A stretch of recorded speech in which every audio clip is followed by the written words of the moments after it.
Hey everybody, welcome to week 3 of Front Row Leadership. I hope that you've been diving into the book and reading it and watching these videos to learn and to grow and to be challenged and encouraged to be the leader that God is calling you to be.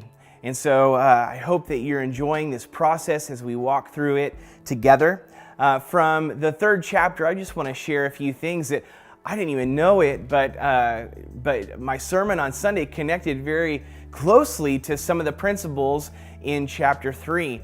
I talked on Sunday about the different levels of authority or influence or leadership that we see in our world, and oftentimes they fall into 2 categories: positional leadership and influential leadership or earned authority. And see, positional leadership says that because I have a title, because I have a position, that you should listen to me because I've been given that title or that position. Whereas earned authority or influential leadership comes or is born out of the right integrity and the right character and a certain level of trust that comes from knowing and engaging with that person. And I've always wanted, my heart's desire has always been to be the kind of leader that doesn't live within the role of the title or having a position, but somebody truly that can inspire other people and challenge other people to run after the heart of God and to believe Him for greater things in their lives. And I hope that I'm that kind of leader in your life. And we want to build that kind of leadership among the ministries of our church. No matter where you serve, we want people to follow your leading as you follow Christ, not because of a title, not because of a position, but because you're passionate about the kingdom of God and what Jesus desires to do in your life.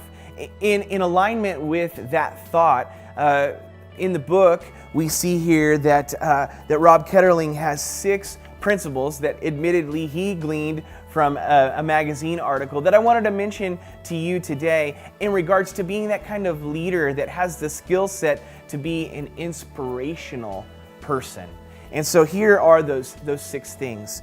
First of all, a leader has to be teachable. You know, you need to be someone that other people can approach and say, hey, I've noticed this, or I have a question about this. What do you think about maybe switching this up? You know, if we dig our heels in as leaders and we decide that our way is the highway, then you know what? We'll end up leading, but not many people will end up following. And so we need to remain teachable as leaders. The second thing is that a leader is perceptive. They have a genuine concern about the environment that's being created, the conversations that people are having, the feeling of connectivity within the group. A good leader is perceptive about reading the room and knowing how to lead them into or out of a healthier situation. You know, sometimes I will use this phrase: I can sense a disturbance in the force. And some of you have had that conversation with, like, hey, so-and-so, I feel like there's a disturbance here in the force, that there's something that is broken or something that's concerning. Let's talk about that. You know, a good leader sees those things and is perceptive. I wish that my radar was on all the time, but admittedly so it's not. But the more I grow in my relationship with Christ and the deeper I walk in areas of leadership, I should be more and more perceptive about the people that I'm encouraging to follow Christ.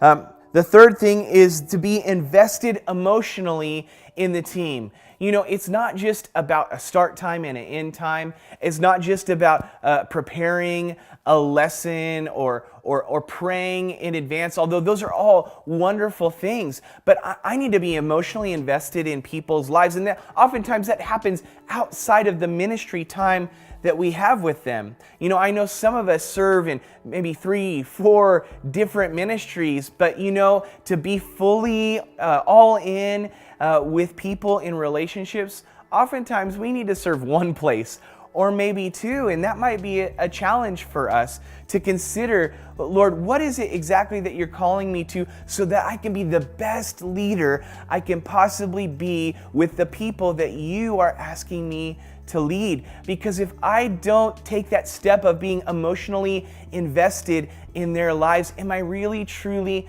discipling them? Do I really know them on a certain level to be able to engage them with the gospel in a healthy way that sharpens them and encourages them to walk a deeper walk with the Lord?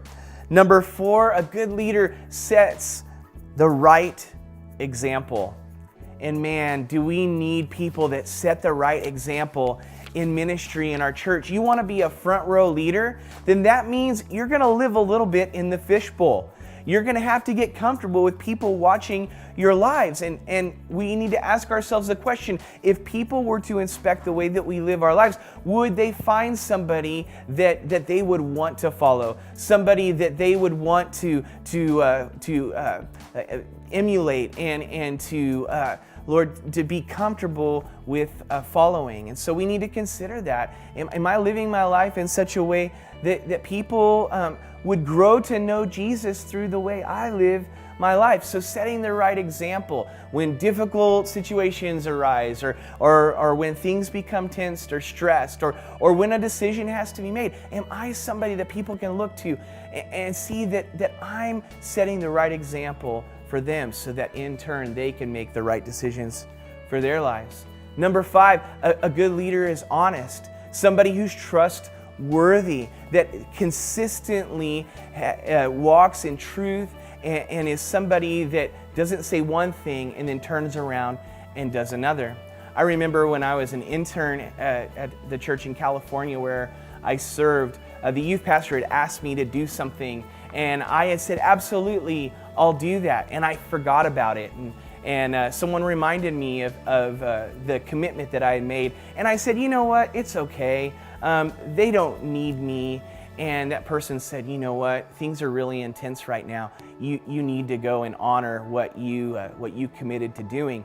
And so it took about a 2.5-hour drive, but I went up and I did what I said that I would do. And I'm so grateful that I did, because that youth pastor was really, he was expecting me to be there, because I said yes to him, that he had the expectation that I would be there to help him in his time of need. And so we need to be people that are honest, people that are forthright, people that tell the truth, even when it's difficult, and people who make a commitment and they follow through with that commitment. And number 6 is somebody who is sincere.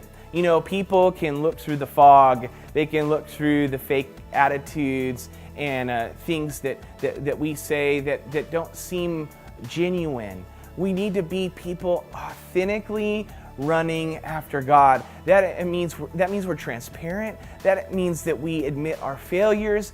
That means that we're honest with our doubts or our worries, that we do that in a healthy way, that it encourages the group, that doesn't discourage the group. But at the same time, we are people who are sincere when we talk to people, and when we share with them our hearts, that we have a level of sincerity that people go, yeah, man, I connect with that. All of this means that we need to dive a little deeper in our areas of ministry. They're not your areas of responsibility. They're your areas of ministry. It's your calling. And if you are doing ministry based on responsibility rather than calling, then these 6 things that I just mentioned, they will fall flat, because you won't be emotionally invested. You won't be honest. You won't be genuine. You won't be sincere. You won't set the right example. And ultimately, because you've checked out, you won't be perceptive about what's going on among the group. And so this is what front row leaders do. They step out of the back row mentality of being critical or negative or aloof or apathetic, and they choose to be intentional about their leadership, about their feelings, about their engagement with the people who they are serving. And so this week, as you read the chapter, ask yourself, am I being that kind of authentic, sincere, genuine leader who is perceptive and cares and who is emotionally invested in what God is calling me to? do. Otherwise, I'm just feeling a void. I'm just being responsible for an assignment that ultimately that man has placed upon me rather than the calling of God that He has for my life. I want each one of us to believe that God is calling us into the areas of ministry that we are operating in. And I know that when we operate on that level, on the level of our calling, that we will always be a front row leader. God bless you and enjoy the chapter this week.